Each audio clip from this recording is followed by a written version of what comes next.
Liz truss की अगुवाई में कैसे मजबूत होंगे भारत और ब्रिटेन के रिश्ते? क्या समय पर पूरा होगा एटीएफ? जाने हर सवाल के जवाब। नमस्कार दोस्तों, मैं हूं राहुल। स्वागत है आपका हमारे चैनल पॉलिटिकल निहाल पर।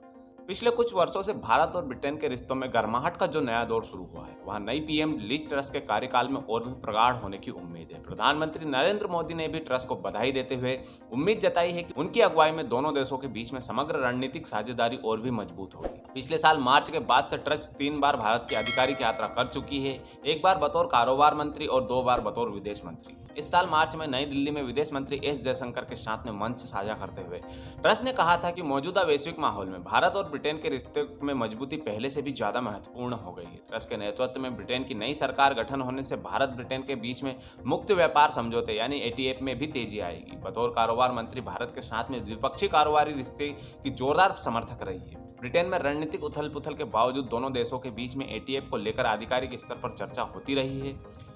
ट्रस ने हाल ही में उम्मीद जताई थी कि दीपावली तक इस समझौते पर हस्ताक्षर हो जाएंगे। उन्होंने यहां भी कहा था कि दोनों देशों के बीच में एटीएफ का दायरा काफी व्यापक होना चाहिए। इसमें लाइफ साइंस से लेकर तकनीक व कृषि सभी शामिल होना चाहिए। उन्होंने भारतीय प्रतिभाओं को विश्व में सर्वोत्तम करार देते हुए उन्हें आकर्षित करने के लिए ब्रिटेन की मौजूदा वीजा पद्धति में भी बदलाव का समर्थन किया था। इस साल मार्च में विदेश मंत्री के तौर पर ट्रस जब भारत आई थी, तब यूक्रेन और रूस युद्ध को लेकर दोनों देशों के बीच में असहमति स्पष्ट रूप से सामने आई थी, परंतु दोनों विदेश मंत्रियों ने साफ कहा था कि इसका द्विपक्षीय रिश्तों पर असर नहीं होगा।